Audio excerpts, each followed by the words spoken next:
Okay students, आज की इस लेक्चर में हम किसी भी स्ट्रेट लाइन की इक्वेशन को कैसे फाइंड करना है वो सीखेंगे। देखो यहाँ पर मैंने 3 फार्मूलास लिखा है। इन तीनों फार्मूला से हम किसी भी स्ट्रेट लाइन की इक्वेशन को फाइंड कर सकते हैं। आप इस फार्मूला का भी इस्तेमाल कर सकते हैं, इसको भी कर सकते हैं, इसको भी कर सकते हैं। बट यहाँ पर आके स्टूडेंट कंफ्यूज होते हैं कि हमने कब कौन से जो है फॉर्म को यूज़ करके स्ट्रेट लाइन की इक्वेशन को फाइंड करना है। आज मैं ये आपको समझाऊंगा कि कब आपने कौन से जो है फार्मूले को इस्तेमाल करना है।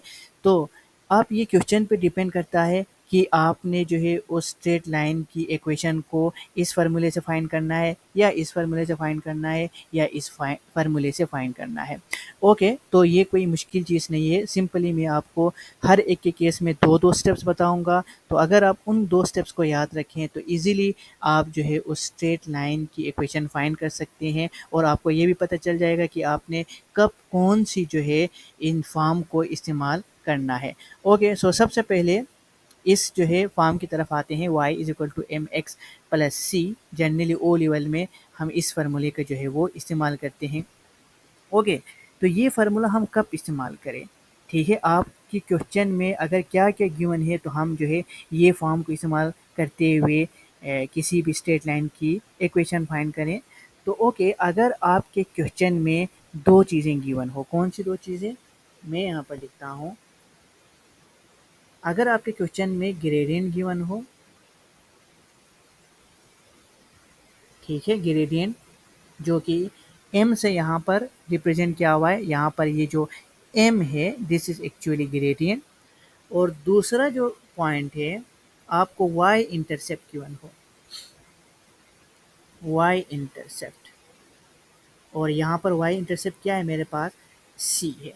तो किसी भी क्वेश्चन में अगर ग्रेडियंट गिवन हो और y इंटरसेप्ट गिवन हो तो आप आंखें बंद करके ये वाला जो फॉर्म इस्तेमाल करके किसी भी स्ट्रेट लाइन की इक्वेशन फाइंड कर सकते हैं। तो फॉर एग्जांपल इस तरह कुछ क्वेश्चन होगा कि हमारे पास एक लाइन है जिसकी ग्रेडियंट से 2 है और उसकी y इंटरसेप्ट 5 है और आपने इस जो है लाइन की इक्वेशन फाइंड करना है। सिंपली आप ये यूज़ करें।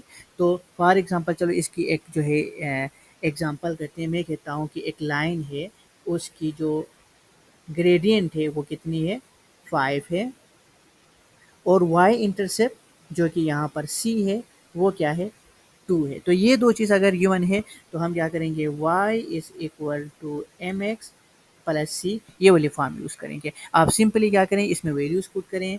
y is equal to m आपके पास स्लोप है 5 और x प्लस सी आपके पास y इंटरसेप्ट है 2। ये रहा आपका इक्वेशन उस लाइन का।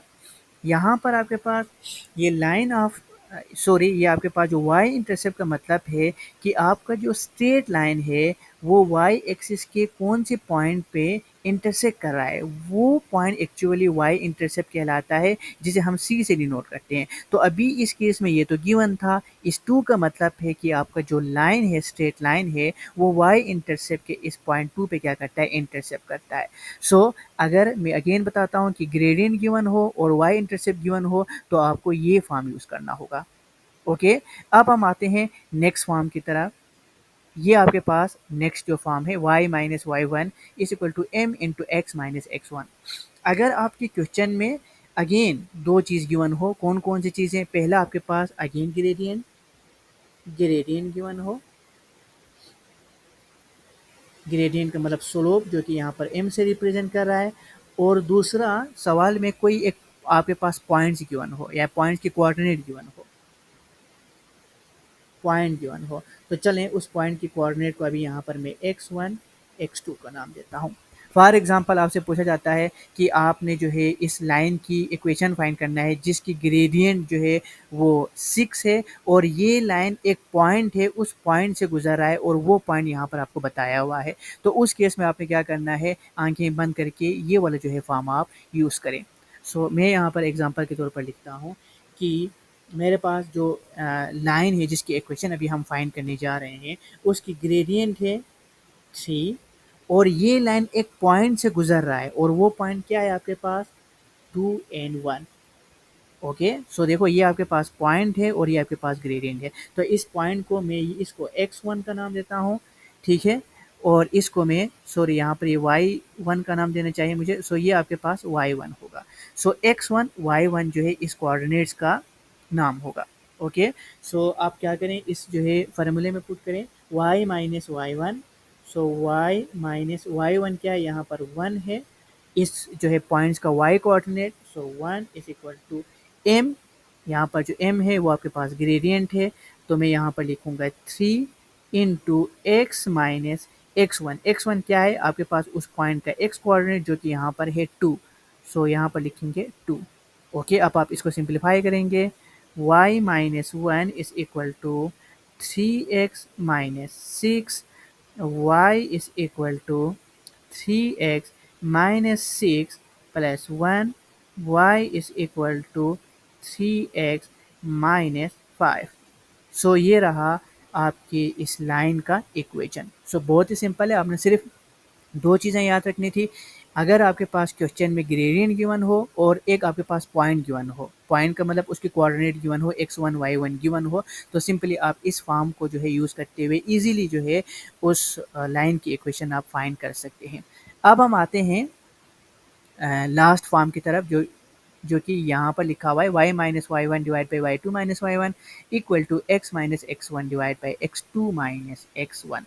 सो अगेन आपके क्वेश्चन में अगर आपके पास जो है दो चीज़ें गिवन हो, ठीक है, आप यहाँ पर इस केस में देखो आपको कोई m नज़र नहीं आ रहा है, कोई आपके पास क्वेश्चन में ग्रेडियंट गिवन नहीं होगा, ठीक है, लेकिन यहाँ पर आपको x1 x2 y1 y2 नज़र आ रहा है, तो आप समझ गए होंगे। तो आपके क्वेश्चन में दो पॉइंट्स गिवन होगा और आपसे पूछा जाएगा कि आपके पास जो लाइन है वो इन दो पॉइंट से गुजर रहा होगा, तो उस आपके पास लाइन की क्या फाइंड करना है, आपने इक्वेशन फाइंड करना है। सो एक्चुअली आपको जो है दो पॉइंट्स गिवन होगा आपके क्वेश्चन में और आपसे पूछा जाएगा कि इस पॉइंट के ऊपर से गुजरने वाले लाइन की जो है इक्वेशन फाइंड करें। सो जो गिवन होगा वो आपके पास एक पॉइंट गिवन होगा, चलो उस पॉइंट के कोऑर्डिनेट को मैं लिखता हूँ x1 y1, और दूसरा पॉइंट गिवन होगा, उस पॉइंट के कोऑर्डिनेट को आप नाम दे दें x2 y2।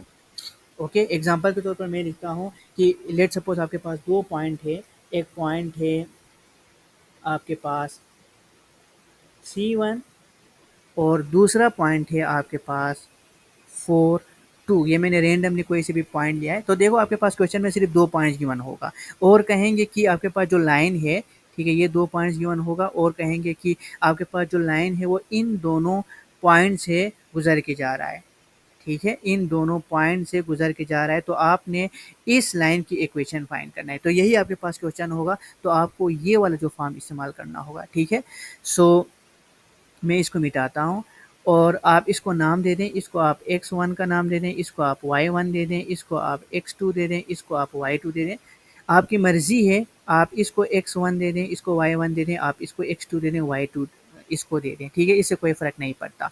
ओके, अब मैं सॉल्व करूँगा, आप सिंपली क्या करें, इसमें जो है पुट करें, तो क्या होगा आपके पास y minus y one. So y minus y one यहाँ पर मेरे पास 1 है, so 1 divided by y2 minus y one, तो y2 यहाँ पर मेरे पास 2 है, सो 2 माइनस y1 मेरे पास अगेन 1 है, equal to x minus x one. देखो x माइनस एक्स वन है फार्मूले में, so x minus x one क्या है, x1 देखो यहाँ पर 3 है, सो मैं 3 लिखूँगा divided by x2 minus x one. So this is x2 आपके पास 4 है माइनस x1 आपके पास 3 है। अब आप क्या करें, इसको सिंप्लीफाई करें। सो कैसे सिंप्लीफाई करेंगे इसको, ओके, मैं इसको थोड़ा सा ऊपर लेके जाता हूँ। Okay, so y minus one divide by 2 minus one, you will get 1, ठीक है, equal to x minus three divide by 4 minus three, again you will get 1। So y minus one is equal to x minus three. Okay, so y minus one, sorry, मैं लिखता हूँ y is equal to x minus three, minus one right hand side पे आके आपके पास plus one होगा। So y is equal to x minus three plus one आपके पास बनेगा माइनस टू। तो y is equal to x minus 2 क्या होगा, इस लाइन का जो है वो इक्वेशन होगा। सो आई होप आपको समझ आ गया होगा कि कब आपने जो है कौन से जो है फार्मूले को यूज़ करना है, ठीक है। सो आपको सिर्फ और सिर्फ क्या करना होगा, जो गिवन आपके पास क्या है उन डेटास को देखते हुए आपको फ़ौरन पता चल जाएंगे कि आपने कौन से जो है फार्मूले को यूज़ करना है, ठीक है। सो बहुत ही इजी जो है ये मेथड है। सो जनरली जो है आपके पास ए लेवल में हम जो है इस फार्मूले को ज़्यादा यूज़ करते हैं। खैर तो कोई भी क्वेश्चन आएंगे तो उम्मीद है आप कर पाएंगे।